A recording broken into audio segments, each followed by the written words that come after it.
Alors, petit cours pour améliorer les petits décalages que tu as eu à ton essai. Donc il y a différentes petites choses qu'on peut faire.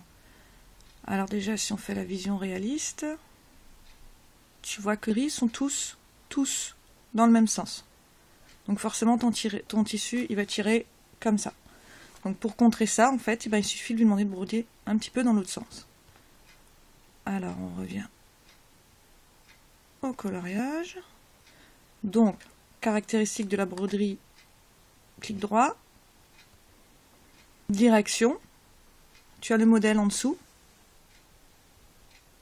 et tu peux suivre la direction. Donc, il faut faire l'opposé.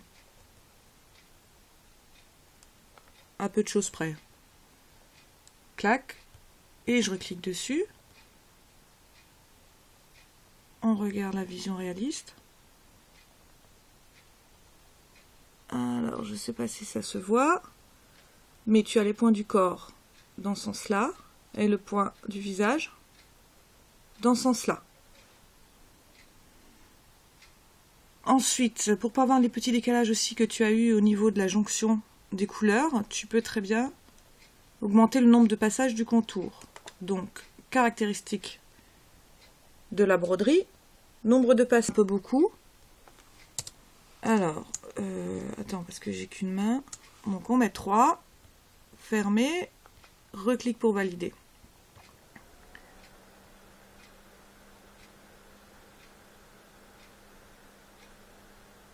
Voilà, là c'est plus épais.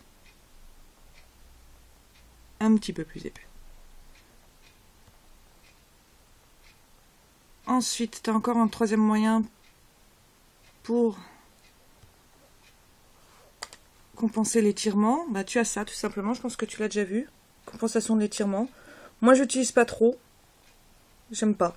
Sincèrement. Ou alors quand on a vraiment des grosses surfaces, comme par hasard, par exemple une tête d'Hello Kitty 10 par 10 quoi. Sinon moi j'ai pas vu de différence. Donc voilà, alors par contre ce qui est utile après, je te montrerai comment monter un cadre sur... mais ça c'est après. Donc voilà pour les petites jonctions. Ah, il y a encore un autre truc.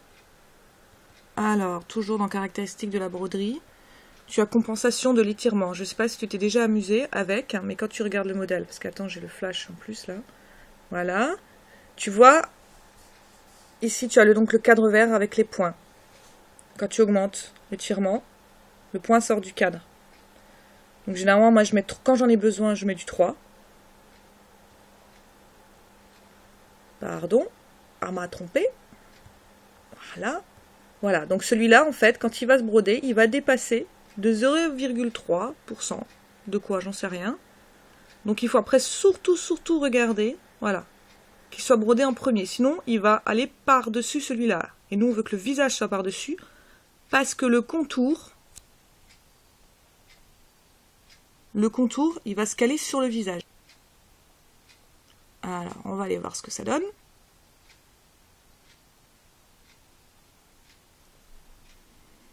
On va zoomer.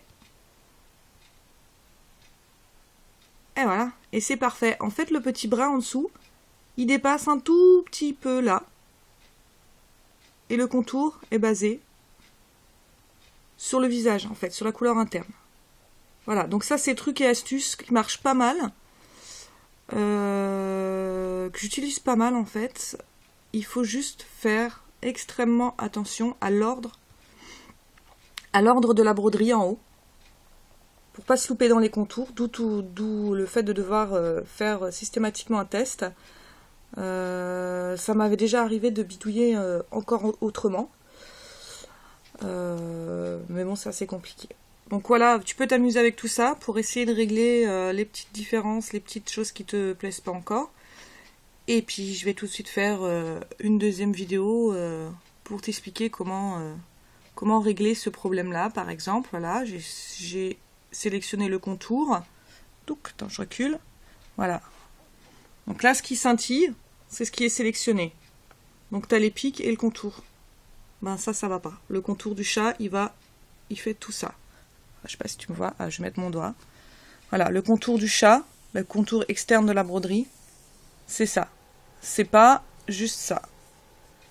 Les pics là, ce sont des éléments à l'intérieur. C'est pas le contour. Pareil, la bouche là et le petit nez, c'est un élément. Le contour, c'est tout ça. Donc ça, on va régler ça dans une autre vidéo tout de suite maintenant.